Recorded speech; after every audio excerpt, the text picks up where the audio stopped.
संतप्त मानस शांत हों, जिनके गुणों के गान में वे वर्धमान महान जिन विचरे हमारे ध्यान में। भगवान महावीर और उनके सिद्धांतों पर चर्चा करनी है।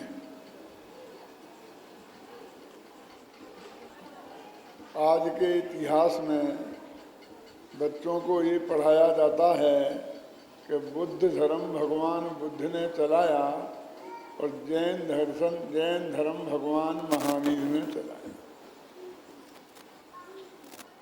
लेकिन इससे बड़ा असत्य दुनिया में कुछ नहीं हो सकता, और इसीलिए हम लोगों ने, बहुत से लोगों ने विचार किया कि अपन महावीर वीर जयंती जितना विस्तार से मनाते हैं, ऋषभदेव जयंती को भी उतने विस्तार से मनाना चाहिए, जिससे लोगों को ध्यान में आए कि महावीर तो जैनियों के 24 तीर्थंकरों में अंतिम तीर्थंकर थे।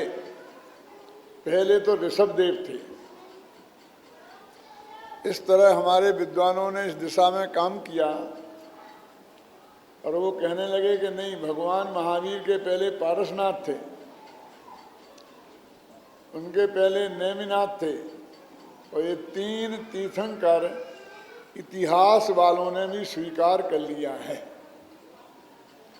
और बड़े गौरव के साथ, जैसे 3 तीर्थंकर तक हम पहुंच गए तो हमने बहुत बड़ा काम कर लिया। इतिहास वालों ने उन्हें मान लिया तो वो सच्चे, और हमारे शास्त्रों में लिखा है उनका जीवन चरित्र वो सही नहीं। इतिहास किसने लिखा, किस आधार पर लिखा? जो दिन में 3 बोतल पीते हैं ऐसे लोगों ने लिखा है, और जमीन के अंदर कुछ पत्थर के टुकड़े मिल गए जिन्हें पुरातत्व कहते हैं, उनमें कुछ लिखा निकल आया, उसके आधार पर लिखा गया है। मैं पूछता हूं कि वो जमीन के अंदर जो पत्थर के टुकड़े मिले हैं जिन्हें आप पुरातत्व कहते हैं, वो किसने लिखवाए थे शिलालेख? तो किन्हीं राजाओं के द्वारा लिखाए गए हैं, और राजा लोग कैसे होते थे उसके बारे में मुझे आपसे ज़्यादा कुछ कहना नहीं है। उन शराबी कबाबियों के द्वारा लिखाए गए वो शिलालेख और वो पुस्तकें, उनने जो मान लिया है कि 3 तीर्थंकर ऐतिहासिक हैं, तो वो तो सच्चे, और जिन्होंने जीवन भर झूठ नहीं बोलने की प्रतिज्ञा ली थी, ऐसे नग्न दिगंबर सत्य महाव्रत के धारी हमारे संतों ने जो 24 तीर्थंकरों के जीवन चरित्र लिखे हैं, वे झूठे। वो तो पौराणिक बातें हैं। पौराणिक बातें हैं माने गप्पें, ऐसी भाषा में आजकल हम बात करते हैं। लेकिन 3 तीर्थंकर तो इतिहास ने स्वीकार कर लिए, यानी इतिहास को हम बहुत प्रमाणिक मानते हैं, और पुराणों को उसकी अपेक्षा में बहुत हल्का मानते हैं। कोई आधार नहीं है, बस पुराणों में लिखा है। तो मैं आपसे कह रहा हूं कि वो इतिहास किसने लिखा, किस आधार पर लिखा, और ये पुराण किसने लिखे और किस आधार पर लिखे? तो पुराण हमारे नग्न दिगंबर संतों ने लिखे, और तीर्थंकर भगवान की दिव्य ध्वनि के आधार पर लिखे। और इतिहास जिन विद्वानों ने लिखे और जिन पत्थरों के टुकड़ों के आधार पर लिखे, उनकी तुलना में कौन कहाँ ठहरता है? इसलिए मैं कहता हूँ कि हम आदिनाथ तक, तो हम बड़े जोर शोर से कहने लगे कि जैन धर्म भगवान महावीर ने नहीं, आदिनाथ ने चलाया था, और हम समझते हमने बहुत बड़ा तीर मार लिया। क्यों? क्योंकि हम जैन धर्म को कितना प्राचीन सिद्ध कर दिए, आदिनाथ तक पहुंच गए। लेकिन मैं आप सबसे पूछना चाहता हूं, जैन धर्म आदिनाथ ने चलाया था, उसके पहले जैन दर्शन नहीं था? तब लोग हमसे पूछते हैं कि आप बताइए फिर किसने चलाया था? तो मैं कहता हूं अनादिनाथ ने चलाया था। ये अनादिनाथ कौन है? हमने तो आज तक नाम सुना ही नहीं था। क्यों? अनादि से तीर्थंकर होते आए हैं, और उनकी दिव्य ध्वनि में एक वस्तु का स्वरूप आता है, इसलिए इसकी चर्चा अनादि से होती रही है। वास्तव में किसी ने जैन धर्म चलाया नहीं। धर्म उसे नहीं कहते हैं जिसे कोई चलाए, धर्म उसे कहते हैं जिस पर चलकर है आत्मा, आत्मा से परमात्मा बनता है। जैन धर्म को किसी ने नहीं बनाया, जैन धर्म ने 24 तीर्थंकरों को भगवान बनाया।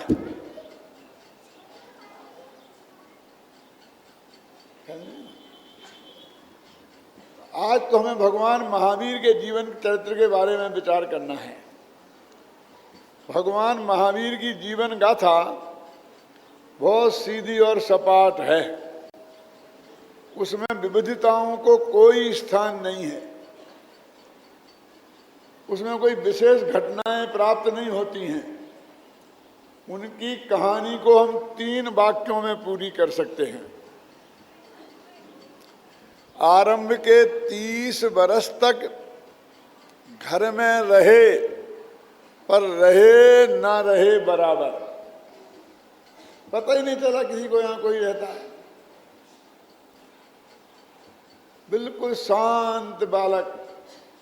अरे बच्चे तो उन्हें कहते हैं जो अपने ऊधम से सारे मोहल्ले को जगा दें, इसके बच्चे को पीटें, उसको मारें, उसको ये करें, तोड़फोड़ करें। क्यों? पता ही नहीं चला कि यहाँ कोई रहता है। तो आरंभ के 30 वर्ष तक घर में रहे, पर रहे न रहे बराबर। मध्य के 12 वर्ष तक जंगल में परम मंगल की साधना करते रहे, मौन रह करके एकांत में। और जीवन के अंतिम 30 वर्षों में सारे जगत को वस्तु का स्वरूप समझाते रहे। बस इतनी सी कहानी है भगवान महावीर की, बस 3 वाक्य में पूरी हो गई। अंतिम 30 वर्षों में दिव्य ध्वनि खिरती रही, जनता सुनती रही, वे समझाते रहे, समझती रही जनता, बस खत्म हो गई बात। जब भगवान महावीर का निर्वाण वर्ष आया तो साहित्यकारों में, विद्वानों में एक बात सामने आई कि जैसा राम पर रामायण है और बड़ी बड़ी किताबें हैं, आदिनाथ पर भी देखो कितना बड़ा पुराण है, महापुराण, ऐसा कोई महाकाव्य, बड़ा उपन्यास, कहानी, कथा साहित्य भगवान महावीर पे बनना चाहिए। विद्वानों की ड्यूटी है कि वो इसको लिखें। इस बारे में एक सेमिनार हुआ था हमारे जयपुर में, आचार्य तुलसी के सानिध्य में। भगवान महावीर के 2500वें निर्वाण महोत्सव के 1 साल पहले सन 73 में, 73 तो समझते हैं ना, 73 में। तो वहाँ यही सब्जेक्ट था कि भाई करें क्या, भगवान पे लिखें क्या।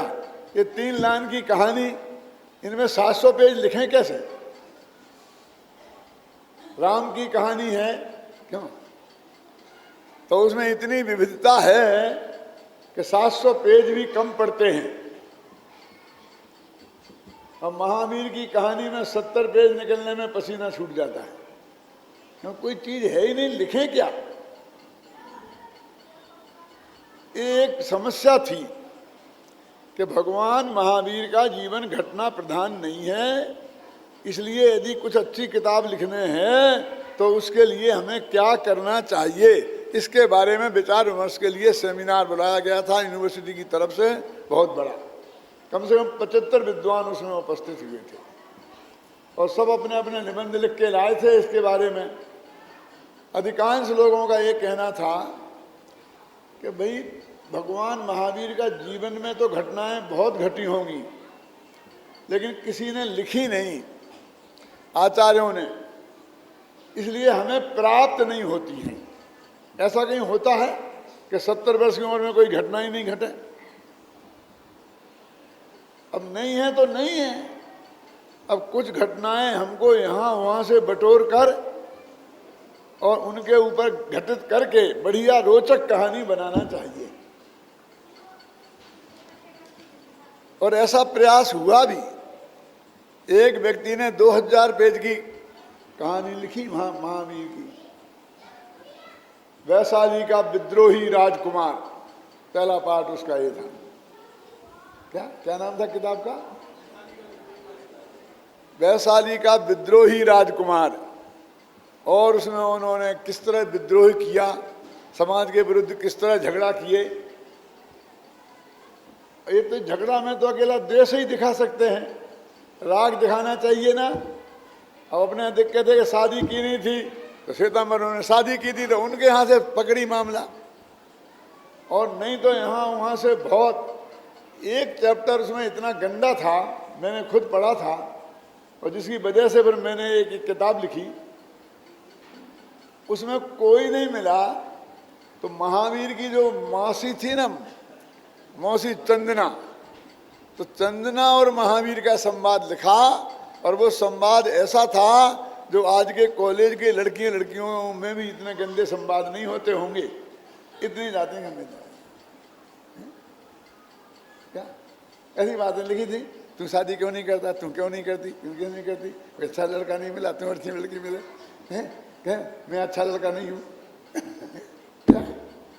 ऐसी बातें उसमें लिखी थी कि महावीर को इतने हल्के स्तर पर उतार दिया गया था कि उसको पढ़ने में कोई दो माँ बाप उसको एक साथ बैठ के नहीं पढ़ सकते, बच्चों के साथ उस किताब को पढ़ नहीं सकते थे।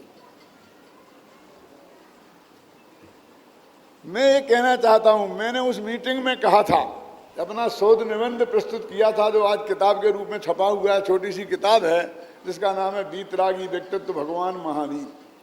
उस वक्त तो उसका नाम था ये कि भगवान महावीर का जीवन घटना प्रधान क्यों नहीं है, ये सब्जेक्ट था नाम। मेरा ये कहना था कि आप लोग कहते हो कि घटनाएं नहीं हैं, तो हम यहाँ वहाँ से जोड़ दें लाकर और बढ़िया रोचक कहानी बना दें। मेरा ये कहना है कि रिसर्च का सब्जेक्ट तो ये होना चाहिए कि उनका जीवन घटना प्रधान क्यों नहीं है, और यदि घटनाएं घटी थी उनके जीवन में और आचार्यों ने नहीं लिखी तो क्यों नहीं लिखी। क्या हम इतने अधिक बुद्धिमान हो गए कि जो काम आचार्यों ने बुद्धिपूर्वक नहीं किया और हम उसको करना चाहते हैं अपनी तरफ से काल्पनिक कहानियां जोड़ जोड़ करके। तो हम गहराई में जाकर देखते हैं कि भाई ये घटनाएं क्या चीज हैं। क्या भगवान महावीर के जीवन में कोई घटनाएं नहीं हैं? लेकिन ये सारा जगत दुर्घटनाओं को ही घटना मानता है। अच्छी घटना को कोई घटना ही नहीं मानता है। भगवान महावीर के जीवन में पूरा राग द्वेष घट गया था, ये कोई घटना नहीं था। वे एक दिन रागी से वीतरागी बन गए थे, ये छोटी घटना थी। वे आत्मा से परमात्मा बन गए थे, ये छोटी घटना थी। लेकिन राग द्वेष घटने को कोई घटना ही नहीं मानता। घर में से तिजोरी में के 1 लाख 2 लाख नोट घट जाएं तो बहुत बड़ी घटना हो गई, अखबारों के मुख्य पृष्ठ पे आ जाएगी। रात में धाड़ा पड़ा सेठ जी के यहाँ 2 लाख का माल ले गए, क्यों? ये घटना हो जाती है।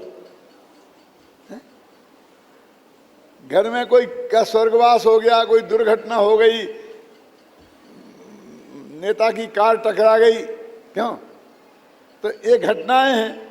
अच्छी घटनाओं को ये जगत घटना ही नहीं मानता।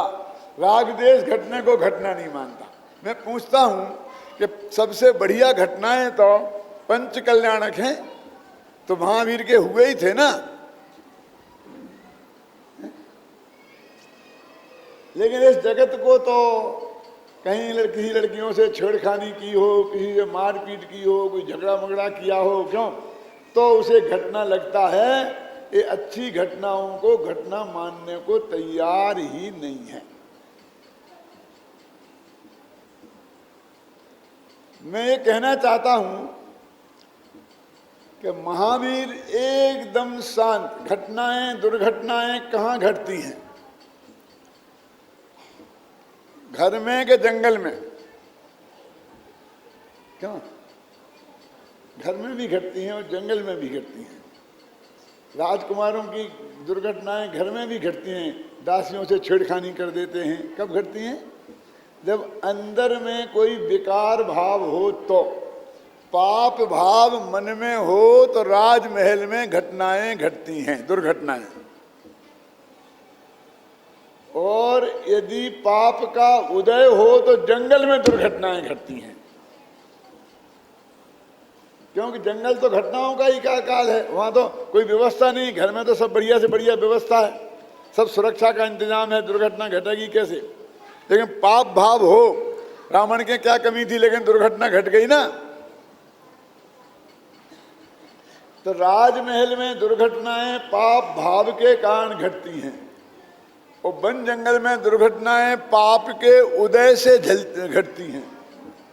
ये उपसर्ग होते हैं मुनिराजों पे, वो पुण्य के उदय से के पाप के उदय से? पाप के उदय से होते हैं ना। भगवान महावीर के जीवन में ना तो पाप भाव थे, इसलिए राजमहल में कोई घटना नहीं घटी, क्यों? और ना पाप का उदय था, इसलिए जंगल में कोई घटना नहीं घटी। इसमें क्या गजब हो गया? ये क्वालिटी है कि डिसक्वालिटी? कोई घटना उनके जीवन में नहीं घटी, किसी ने उन पर पत्थर नहीं बरसाए जैसे पारसनाथ पे बरसाए थे, इसमें महावीर की क्या गलती है? छोटे भगवान हो गए वे। मैं पूछता हूं, उपसर्ग पुण्य के उदय से होते हैं कि पाप के उदय से? तो पाप के उदय से होते हैं तो उनके जीवन में पाप का उदय नहीं था, इसमें क्या बुराई की बात है? लेकिन नहीं, हमको तो जब तक कोई ऐसी घटनाएं नहीं घटे तब तक उस कहानी में मजा ही नहीं आता है। इसलिए कहते हैं कि भगवान का जीवन, महावीर का जीवन घटना प्रधान नहीं है। जब मैं ये बात कहता हूं तो लोग कहते हैं बचपन में किसके साथ दुर्घटनाएं नहीं घटती हैं, किसके घुटने नहीं फूटते हैं, गिरते हैं ना बच्चे, किसके दांत नहीं टूटते हैं। महावीर के साथ भी ऐसा हुआ ही होगा कि नहीं हुआ था? क्यों? घुटने किनके फूटते हैं, दांत किनके टूटते हैं? जो उद्यमी होते हैं, दौड़ेंगे, मारपीट करेंगे, ये करेंगे, वे करेंगे, तभी तो टूटेंगे ना घुटने। पेड़ पे चढ़ेंगे आम तोड़ने के लिए, इमली तोड़ने के लिए, और वहां से गिरेंगे तब तो दांत टूटेंगे। महावीर के जीवन में ऐसी उछल कूद थी ही नहीं, इसलिए बचपन में घटनाएं नहीं घटी। लोग कहते हैं कि जवानी में तो घटनाओं का ही काल है। क्यों? तो जवानी में तो कुछ ना कुछ उनके साथ जरूर घटा होगा। भैया, जवानी में घटनाएं उनके साथ घटती हैं जिन पर जवानी चढ़ती है। भगवान महावीर पर जवानी नहीं चढ़ी थी, वे जवानी पर चढ़े थे, यानी जवान हो गए थे, 30 वर्ष के हो गए थे ना। जवानी पे चढ़ना माने क्या है? उम्र के अनुसार जो शारीरिक विकास है, मानसिक विकास है, उसका होना, उसका नाम तो है जवानी पे चढ़ना। और जवानी चढ़ने का अर्थ ये है कि हमारा जीवन उच्छृंखल हो जाए, माँ बाप की मर्यादा नहीं, समाज की मर्यादा नहीं, किसी की मर्यादा नहीं, पाप भाव निरंतर हो, उसका नाम है जवानी का चढ़ना। इसलिए भगवान महावीर की जवानी में भी कोई दुर्घटनाएं नहीं घटी। और जंगल की बात मैंने आपको बताई कि जंगल में दुर्घटनाएं पाप के उदय से घटती हैं, उनके जीवन में पाप का उदय नहीं था तो नहीं घटी। इसमें क्या गजब हो गया कि नहीं साहब घटी तो हैं। सब धर्म वालों ने, घबराना नहीं, बहुत एक खतरनाक बात कह रहा हूं, 2 चीजें अपने भगवानों के साथ जोड़ ही दें। कौन कौन सी चीजें? कि एक हाथी को काबू में करना और एक शेर को काबू में करना। और दूसरी घटना क्या? कि देवांगनाएं लुभाने आई, वो बहुत उनको लुभाने की कोशिश की और वे नहीं डिगे। ये 2 घटनाएं सब भगवानों के साथ लगभग जोड़ दी गई हैं। क्यों? ऐसा क्यों हुआ? तो कभी सोचा? सोचने का काम भी किया करे, थोड़ा रटने की अपेक्षा है ना। क्यों हुआ ऐसा? क्यों जोड़ दिए? क्योंकि हमको ये दिखाना है कि हमारे भगवान महावीर वीतरागी थे, उनने किसी से राग द्वेष नहीं था। तो जब तक कोई उन पे पत्थर नहीं बरसाए और वे गुस्सा नहीं करें तो हम दिखा पाएंगे देखो कितने शांत हैं। कोई ने उनके साथ दुर्व्यवहार किया ही नहीं तो हमें कैसे पता पड़ेगा ये शांत हैं? क्यों? इसलिए वो थोड़ा दुर्व्यवहार बताना बहुत जरूरी है, ये बताने के लिए कि उन्हें गुस्सा नहीं आता है, वे बहुत शांत हैं। इसके लिए कोई ना कोई उपसर्ग, कोई मारपीट, कुछ ना ऊधमबाजी, कुछ ना कुछ बताना, और वो शांत बैठे रहे हैं। देवता आए, उन्होंने अग्नि बरसाई, पत्थर बरसाए, ऐसा ना ख्याल नहीं ना। और एक देवांगनाएं आई कि वे वीतरागी हैं, ये कैसे सिद्ध करें? बोलिए। स्टेज पे हमें बताना है कि वो वीतरागी हैं, नाटक करना है वीतरागता के प्रदर्शन का, तो क्या करें? बस ऐसे बैठा दें, उसे वीतरागता दिख जाएगी, देवांगनाएं आएंगी, फिर नाचेंगी तो लोगों को भी मजा आ जाएगा, अपना नाटक भी बढ़िया हो जाएगा। क्यों? दृश्य भी दिखाने को मजा मिल जाएगा। और नहीं तो सीधा सीधा फिर ऐसा करके ऐसे बैठे बैठे 1 घंटा महावीर ऐसे बैठे रहें और आप देख के वापस चले जाओ, दूसरे दिन आओगे। आधा घंटा बढ़िया नृत्य होगा, चाहे नीलांजना का हो चाहे किसी का हो, क्यों? और सबका बहुत बढ़िया मनोरंजन होगा, और अंत में कह दे कि देखो भगवान महावीर पर कोई असर नहीं पड़ा, बस खत्म। तो उनमें उनकी वीतरागता दिख गई। वीतरागता दिखाने के लिए ये दृश्य दिखाना बहुत जरूरी है, और वीत देश दिखाने के लिए वो बताना बहुत जरूरी है। तो ऐसी घटनाएं सबके साथ जुड़ गई। महावीर भी राजकुमार थे, वे भी सांप से नहीं डरे, वे भी, हमने भी एक हाथी को बस में कर लिया, और उनके 5 नाम 5 घटनाओं के आधार पर शास्त्रों में लिखे हैं। जरा समझना मैं क्या कहना चाहता हूँ, गहराई से सोचना। उनका पहला नाम है वर्धमान। क्यों भैया? वर्धमान माने क्या? कि वर्धमान माने होता निरंतर बढ़ रहा है, जो दिन दूना रात चौगुना, माने एक तरक्की पसंद है, इसकी निरंतर तरक्की हो रही। जब आए थे वहां से यहाँ कोलारस, तब इन पर कुछ नहीं था, किराए के मकान में रहे थे, 100 रुपया की नौकरी करी थी, और आज देखो जब से निरंतर बढ़ते ही बढ़ते हैं, आधा कोलारस इनका है। मुझे पता नहीं, मैं तो वैसे ही ठोक रहा हूँ। क्यों भाई साहब? बहुत तरक्की की ना, इसको बोलते हैं वर्धमान। निरंतर बढ़ते ही रहे, बढ़ते ही रहे, बढ़ते ही रहे। बढ़ते कौन हैं? जो छोटे होते हैं। क्या? जो पूरे बढ़ चुके हैं वे बढ़ते हैं, छोटे छोटे बच्चे हैं वो बढ़ते हैं। 5.5 फुट 6 फुट के हो गए, फिर बढ़ना बंद हो जाता कि नहीं? तो भगवान जब पैदा हुए थे तो वे दिन दूना रात चौगुने बढ़ रहे थे, तब उन्हें वर्धमान कहना कोई बुरी बात नहीं है। लेकिन जब वे बढ़ चुके के वीतरागी और सर्वज्ञ हो गए, अब इसके बाद बढ़ने के लिए कोई गुंजाइश ही नहीं रही। अब भी वर्धमान, परिपूर्ण व्यक्ति को वर्धमान कहना है, क्या बात रही? क्यों? चक्रवर्ती हो गए, अब और क्या तरक्की करेंगे? 6 खंड के मालिक की जगह 9 खंड के मालिक होंगे, क्या करेंगे? बोलिए। जो टॉप पर पहले ही पहुंच गए, राजनीति में प्रधानमंत्री बन गए, राष्ट्रपति बन गए, क्यों? अब और तरक्की क्या होगी? इससे आगे कहां बढ़ेंगे?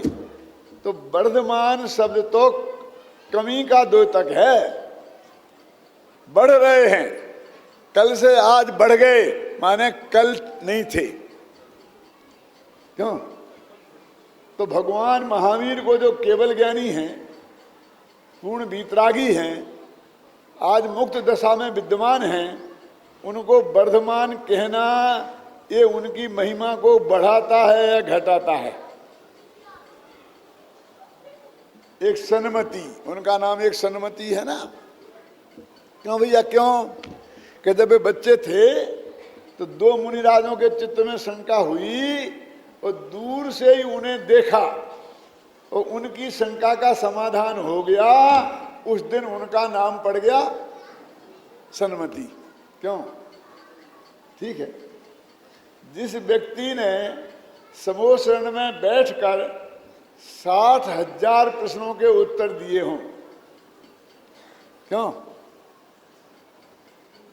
उस व्यक्ति को दो मुनिराजों की शंका का समाधान करने वाला कहना, जो 100 इंद्रों की उपस्थित शंकाओं का समाधान जिसने किया हो, क्यों, जिनके बारे में हम ये कहते हैं कि मुनि मन को अंधकार तिनके प्रकाश सो नसत सार, सच्चे विधान की जयमाला में है ना, कि मुनियों के मन में जो अंधकार है वो उनके चिंतन से दूर हो जाता है। तो बोलिए सन्मति, और गजब हो गया, केवल ज्ञानी को सन्मति कहना। अरे सन्मति और दुर्मति तो मति ज्ञान के भेद हैं। सन्मति तो कोई भी हो सकता है, हर सम्य दृष्टि सन्मति है, हर मिथ्या दृष्टि दुर्मति है। क्यों? तो ये सन्मति शब्द में क्या इतनी ताकत है कि केवल ज्ञानी की विराटता को अपने में समेट ले। ये सन्मति उनकी महिमा को घटाता है या बढ़ाता है। जरा कल्पना करो, एक आदमी ने 5 लाख रुपया इस शिविर के खर्चा करने में दिए और यहाँ खड़ा होकर के छाबड़ा जी बोले कि इनने 5,000 रुपये दिए, तो क्या होगा? क्यों भाई साहब? तो लोग कहेंगे आप क्या छाबड़ा जी, आपको पता नहीं है कि 5 लाख दिए? मैं सब समझता हूँ, आप चुप रहिए। जब 5 लाख दिए हैं तो 5,000 नहीं दिए होंगे, उन्हें 5,000 नहीं होते हैं। मैंने झूठ कब बोला? 5 लाख में 5,000 भी तो है। क्यों? तो जो केवल ज्ञानी है, सर्वज्ञ है, उसे सन्मति कहना वो ऐसा ही नहीं है 5 लाख देने वाले के 5,000 बोलना। अरे वो 5 लाख में तो 5,000 हैं छाबड़ा जी, लेकिन केवल ज्ञान में तो मति ज्ञान है ही नहीं। अपन भगवान महावीर की बात कर रहे हैं ना, तो वे तो सर्वज्ञ है ना, वे तो केवल ज्ञानी है। वे सन्मति कहाँ है? जन्मति थे जब थे, अब उन्हें सन्मति कहने का क्या मतलब है?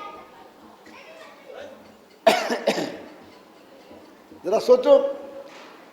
कहते एक आया, वे खेल रहे थे महावीर, एक सांप आया तो सब बच्चे भाग गए और महावीर बड़ी निडरता से वहीं खड़े रहे। क्यों?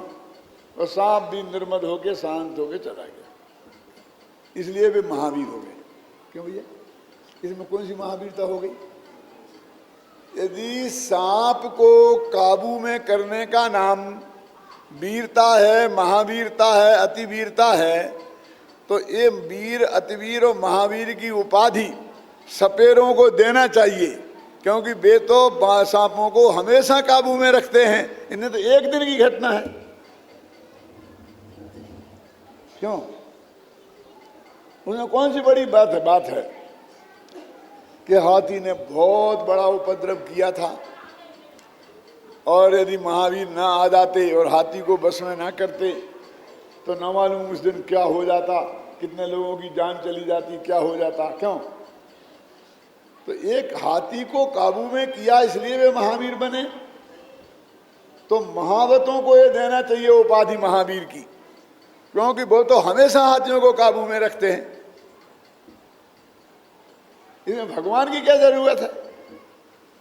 एक एक काम के लिए भगवान दौड़े दौड़े चले आएंगे। क्यों?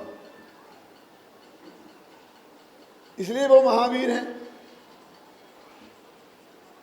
क्या है? विचार तो करो कि सब हम क्या करें। अपने शास्त्रों में, पुराणों में भी ये घटनाएं लिखी हैं, हमने तो वहीं से पढ़ी हैं और तुम्हारी किताब में भी लिखी। अब तो कहो, बोलो क्या कह रहे हो? अरे भाई, बालक के लिए वर्धमान कहना कोई बुरी बात नहीं है। किसी बालक को सन्मति, ये बहुत बड़ी प्रशंसा है। किसी राजकुमार के लिए सांपों को और हाथियों से नहीं डरना। उस जमाने में क्या था, इस देश में सब 2 ही उपद्रव होते थे, एक सांपों का, एक हाथी का। अंग्रेज लोग तो इसको देश को सपेरों का देश कहते थे। क्यों कहते थे मालूम छाबड़ा जी? आपको सोचा कभी? अब ये तो मालूम ही है आपको कि सर्पणी के एक साथ लाखों करोड़ों बच्चे पैदा होते हैं और वो खुद खा जाती है, उसमें बच्चे रहते हैं। और चाइना में तो लोग सांप को ही खा जाते हैं, और हमारे देश में तो सांप को जो जैनी तो मारने का सवाल ही नहीं है, और बाकी के लोग भी नाग देवता कहते हैं और देवता कह के पूजा करते हैं, तो मारेगा कौन? अब जब मारेगा नहीं तो सांप ही सांप दिखेंगे फिर तो, क्यों? और जब सांप दिखेंगे तो काटेंगे भी, और काटेंगे तो उनको मंत्र तंत्र से उनको झाड़ा फूंक भी होगी। तो ये हमारा देश सपेरों का देश है और झाड़ा फूंकी का देश है, ऐसा अंग्रेज लोगों ने लिखा अपने इतिहास में। क्या? इसलिए हर आदमी जो बड़ा भगवान बनना चाहता है उसे दो काम तो करने ही पड़ते थे, हाथियों को काबू में करना आना चाहिए और सांपों को काबू में करना। दो चीजें नहीं है तो कोई उसे भगवान मानने को तैयार नहीं था, और दो चीजें हो गई तो भगवान बनने में देर नहीं लगती थी। कालिया दमन श्री कृष्ण ने किया ना। तो मैं आपसे कहता हूं कि एक राजकुमार के लिए दो घटनाएं बहुत बड़ी हो सकती हैं, उनको महावीर की उपाधि भी बड़ी दी जा सकती है, लेकिन भगवान महावीर को एक कुर्ता पहनाया जा सकता है क्या? हम तो बात महावीर की कर रहे हैं ना, भगवान महावीर की। ये आचार्यों ने ये घटनाएं जो शास्त्रों में लिखी हैं वो तो ठीक ही लिखी हैं, क्योंकि अपनी जगह लिखी हैं उनने। जब वो बालक जैनियों में भगवान बनते नहीं, जन्मते नहीं, बनते हैं। जन्मते समय तो वे बालक ही थे, तो उस वक्त उन्हें वर्धमान कहना अच्छी बात है।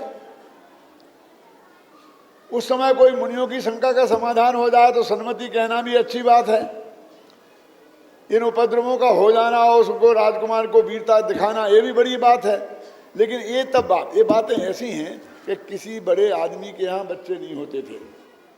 बहुत यहाँ देवी देवताओं को पूजा, वैद्य डॉक्टरों के चक्कर काटे, महावीर जी में उल्टे हाथे लगा लगू के आए तो बुढ़ापे में एक संतान हुई। ध्यान से सुनना, जब संतान हुई तो अपने यहाँ तो लोग आते हैं ना, सब मिलने जुलने वाले, बड़े आदमी हो तो ज़्यादा, तो हर आदमी बच्चों को कपड़े लाते हैं। तो ऐसे 200 जोड़ कपड़े उनके यहाँ बच्चों के आ गए। कितने आ गए? अब वो बच्चा कितने पहनेगा? पड़े ही रहेंगे ना, वे तो पड़े रहे 20-25 साल तक। बच्चा 25 वर्ष का हो गया, अब एक कपड़े निकाल करके अम्मा वो बच्चे को पहना है, और वे कम ओछे हों तो क्या कहे कि कैसे कैसे मुंह रखें, ऐसे कपड़े लाए ओछे ओछे। अरे भाई, जन्मते वक्त बच्चे को कपड़े कोई इतने बड़े थोड़ी लाएगा कि तुम 25 साल बाद पहना होगी। तो किसकी समझदारी है? वो तो ठीक ही लाया था, तो तुम अभी क्यों पहना रही? तो आचार्यों ने तो बचपन में इनकी बातें लिखी थी, तुम भगवान महावीर को ये कपड़े क्यों पहना रहे?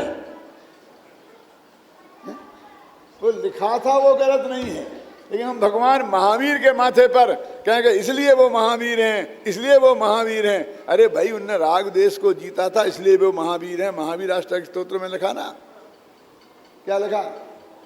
हे भगवान तुम महावीर हो। कैसे महावीर हो? कि तुमने शत्रु को जीता था। कौन से शत्रु को जीता था? हाथी वहां नहीं लिखा, सांप भी नहीं लिखा। क्या लिखा है? अनिर्वारोद्रेक त्रिभुवन जई काम सुभटा कुमारावस्थायाम निजमपि बलादेन विचिता। क्या कह रहे हैं हमारे कि हे भगवान महावीर, अनिर्वार है उद्रेक जिसका। ये महावीर को महावीर चक्र कौन से युद्ध में मिला था? कुरुक्षेत्र की लड़ाई में कि हल्दी घाटी की में? ये तो लड़ाई लड़ने गए ही नहीं है, तो इन्हें महावीर चक्र मिल कैसे गया? तो भागचंद कवि ने विचार किया है कि उन्होंने इतने बड़े शत्रु को जीता था कि कितने बड़े कि जिसका वेग रोकना संभव नहीं। अनिर्वार है उद्रेक जिसका। कोई राजा सिकंदर जैसा आए, चढ़ाई पे चढ़ाई करता आए तो कोई उसके सामने टिके नहीं और सब हारते चले जाएं। ऐसा एक राजा था। कौन था? कैसा था? अनिर्वार उद्रेक है। अनिर्वार है उद्रेक जिसका, और त्रिभुवन जयी, जिसने 3 लोक को जीत लिया था, पूरे हिंदुस्तान को नहीं। क्या नाम भी बताओगे? कि गीत ही गाओगे।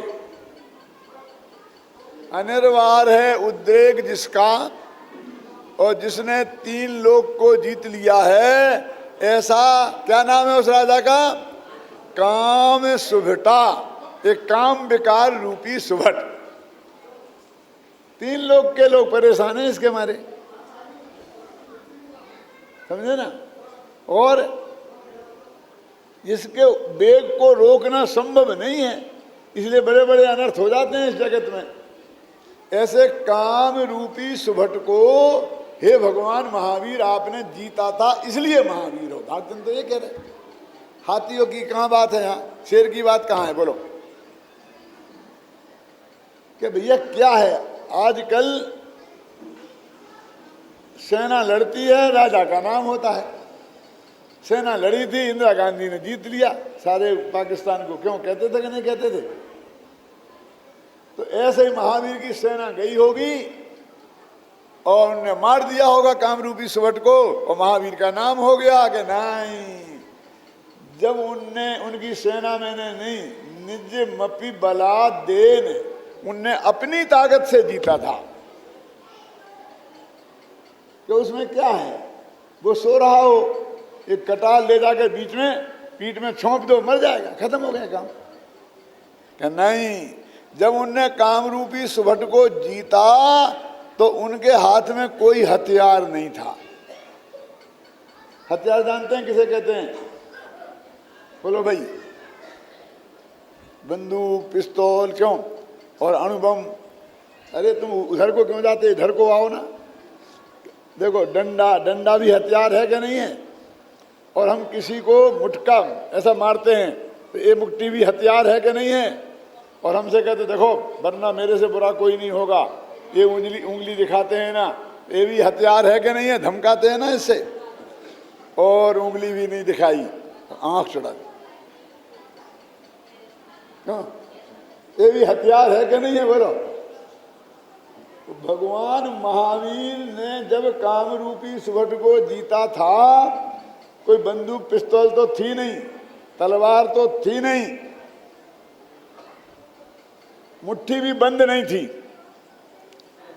एक ऐसी उंगली भी नहीं किसी को बता रहे थे, और ये भी हथियार है। खुश रहो बेटा, खुश रहो। आशीर्वाद दे दे के जीतते हैं ना, तो वे किसी को आशीर्वाद भी नहीं दे रहे थे। हैं? क्या थी? आंख भी चढ़ी हुई नहीं थी, ये कोई हथियार नहीं था, ध्यान की अवस्था में थे। ऐसे निहत्ते महावीर ने उस कामरूपी सुभट को जीता था। निजमपि बला देन विजिता, कि जवानी में कौन क्या नहीं करता है, सब कर सकते हैं कि नहीं। कुमारावस्थायाम, उन्हें कुमार अवस्था में जीता था। बोलो अब क्या कहना है? कुमारावस्थायाम निजमपि बला देन विजिता। हाजन जी तो ये कहते वो महावीर इसलिए हैं, बोलो काम विकार को जीतने के लिए महावीर हैं, राग देश को जीतने के कारण महावीर हैं, कि हाथी और सांप को जीतने के कारण महावीर हैं? तो कहते हैं भगवान महावीर के जीवन को घटनाओं में देखना, घटनाओं वो संभव नहीं है। घटनाएं जीवन के एक खंड पर प्रकाश डालती हैं, अखंड पूरे जीवन पर नहीं डालती हैं। और एक हिस्सा वो पूरा जीवन नहीं है, वो पूरे महावीर नहीं है।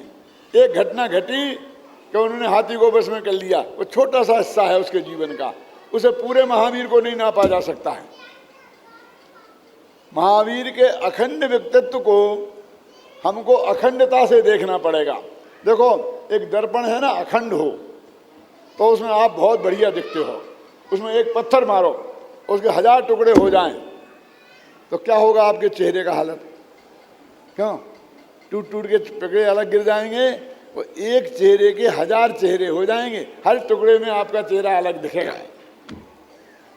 अब अपने चेहरे के 1000 टुकड़े करना हो तो करो। ऐसे भगवान महावीर को घटनाओं में देखोगे तो असली महावीर गायब हो जाएंगे, कहीं सांपों से लड़ते, कहीं से लड़ते महावीर दिखाई देंगे। जो असली बीतरागी और सर्वज्ञ महावीर हैं वो हमारी दृष्टि से ओझल हो जाएंगे। इसलिए भाई घटनाओं में देखना ये अच्छी बात नहीं है। उनके अखंड व्यक्तित्व को देखने के लिए उनको देखें, उनको समग्र वीतरागता और सर्वज्ञता की दृष्टि से देखना पड़ेगा। मैंने आपसे शुरू में कहा था ना, विद्रोही राजकुमार, क्या कहा था? तो विद्रोही थे, उन्हें किसी से विद्रोह किया था। महावीर जयंती पर बड़े बड़े विद्वानों के आपने व्याख्यान सुने होंगे, और वो कहते हैं उस वक्त हिंसा का तांडव नृत्य हो रहा था और अश्वमेध यज्ञ होने लग गए थे, यहाँ तक कि नरमेघ यज्ञ भी होने लग गए थे। तो भगवान महावीर से कहा कि तुम शादी कर लो, राज ले लो। तो उन्होंने कहा कि दुनिया में हिंसा का तांडव नृत्य हो रहा और मैं शादी करूं, ऐसा नहीं हो सकता, मैं तो दीक्षा लूंगा। कहते कि सुना कि नहीं सुना? मैं आपसे पूछता हूँ, क्या भगवान महावीर ने इसलिए दीक्षा ली थी कि अश्वमेध यज्ञ खत्म हो जाए? किसी के विरुद्ध विद्रोह किया था, उनने इसलिए शादी नहीं की थी। क्यों? क्योंकि अश्वमेध यज्ञ हो रहे थे। यदि नहीं हो रहे होते तो शादी कर लेते ना। मैं आपसे पूछता हूँ, फिर तो आराम से घर में रहते ना। एक बात मैं आपसे कहता हूँ कि जब उन्होंने दीक्षा ली तो 12 महीने को, 12 बरस को बिल्कुल मौन ध्यान में बैठे रहे। अरे हिंसा को रोकने के लिए थे तो जा के रोकते, वो 12 वर्ष में कितने जीव कट गए होंगे? क्यों? उसका उपाय तो कोई दूसरा होना चाहिए था ना। उन्होंने किसी दूसरों के लिए दीक्षा नहीं ली थी, उनका वैराग्य परोपजीवी नहीं था, उनने अपने आत्मा के कल्याण के लिए दीक्षा ली थी। ख्याल में ना? वो कहते सारे जिंदगी भर जो दिव्य ध्वनि में ये समझाते रहे कि एक द्रव्य दूसरे द्रव्य को न मार सकता है न बचा सकता है, वे दूसरे जीवों को बचाने के लिए दीक्षा ले लेंगे। क्यों? भगवान महावीर का वैराग्य परोपजीवी नहीं था, दूसरों के लिए नहीं था। जो कुछ उनने किया था स्वयं के लिए किया था, और उन्होंने अपनी दिव्य ध्वनि में यही समझाया सारे जगत को कि तुम्हें अपना आत्मा का कल्याण करना है तो अपने आत्मा को जानो। फिर हम कहते हैं ना, उन्होंने दिगंबर भेष धारण कर लिया। दिगंबर कोई वेश है कि सब वेशों के त्याग का नाम दिगंबर है? बोलिए। ये मेरे कपड़ा धुरता कोटी पहनो तो ये वेश है, ये टोपी लगाए तो वेश है, सूट पैंट पहने तो ये वेश है। लेकिन दिगंबर की वेश है जिसमें कोई वेश ना हो। सब वेशों के नाम का वेश दिगंबर है ना। श्वेतांबर तो वेश है, क्यों? सफेद कपड़ा पहने। लेकिन क्या करें, हमें तो वेशों की भाषा में सोचने की आदत पड़ गई, इसलिए जो सब वेशों का त्याग था उसका भी हमने एक नाम रख दिया दिगंबर। उनसे भी कह दिया कि 10 दिशाएं ही जिनके अंबर हैं।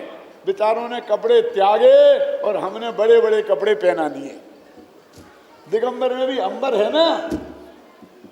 वे अंबर विहीन थे कि कोई अंबर ओढ़े थे। हमने आकाश का अंबर, अंबर आकाश को बोलते हैं ना, वे कपड़े पहना दिए उन्हें। साधु की कोई ड्रेस नहीं होती, सब ड्रेसों के त्याग का नाम साधुता है।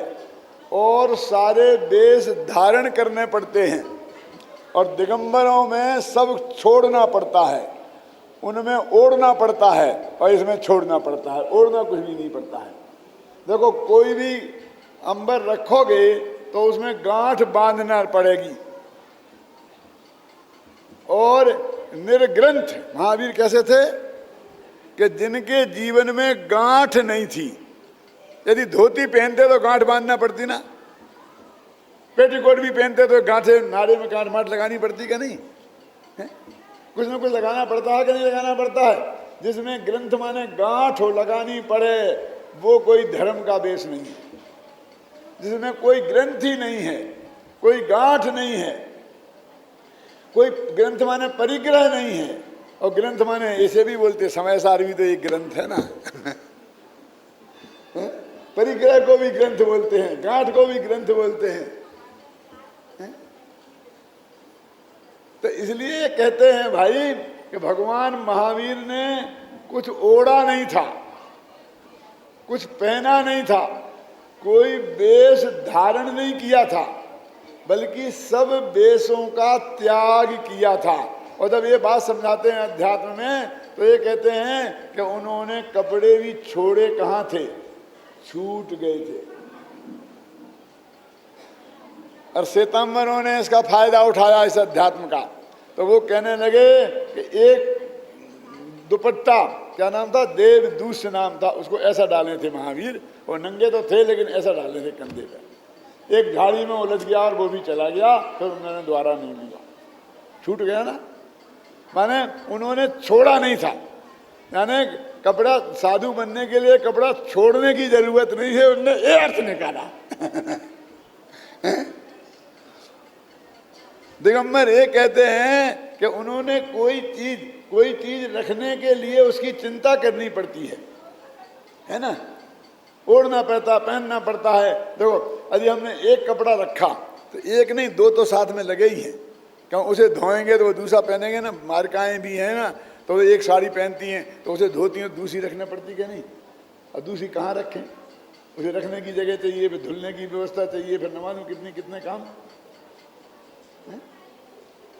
चाहिए। झंझट बड़ा खड़ा होता है ना। जहाँ कोई भी माथे पर बोझा हो, ऐसा बेश दिगंबर में नहीं है। तो भगवान महावीर की वीरता जो मैंने आपसे कही कि वो उनके जीवन बिल्कुल घटना प्रधान नहीं है।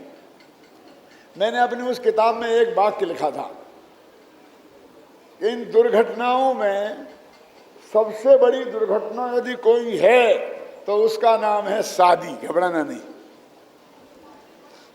भगवान राम के जीवन में वो दुर्घटना घट गई थी, इसलिए इतनी घटनाएं घटी कि 700 पेज की रामायण बन गई। क्यों जी, यदि सीता के साथ राम की शादी नहीं हुई होती तो सीता का अपहरण कैसे होता, फिर रावण के यहाँ कैसे जाती, फिर लंका कांड कैसे होता, फिर लवकुश कांड कैसे होता। क्यों, इस सारी जो लंबी कहानी बन गई, कैसे बढ़ गई। तो मैंने उसमें लिखा था कि शादी एक ऐसी दुर्घटना है कि जिसके घट जाने के बाद दुर्घटनाओं का एक लंबा सिलसिला आरंभ हो जाता है। भाग्य से भगवान महावीर के जीवन में वो दुर्घटना नहीं घटी, इसलिए भगवान महावीर की जीवन में और दुर्घटनाएं देखने को नहीं मिलती। ये बात जब मैंने वहाँ लिखी वीतराग विज्ञान में, जब आत्मधर्म था, तो कांजी स्वामी को इतनी अधिक पसंद आई कि अपनी सभा में सैकड़ों बार उन्होंने लोगों को सुना के ये बात कही कि देखो देखो पंडित जी ने लिखा है कि शादी एक ऐसी दुर्घटना है। और ये लेख मेरा सबसे पहले गुजराती में अनुवाद होकर गुजराती आत्म धर्म में छपा। किसी की कोई पंडित की चीज गुजराती आत्म धर्म में नहीं छपी होगी, बस कांजी स्वामी के प्रवचन के अलावा किसी पंडित की कोई चीज छपी नहीं होगी। क्या, और उसकी 2000 प्रतियां अलग से गुजराती में निकाली।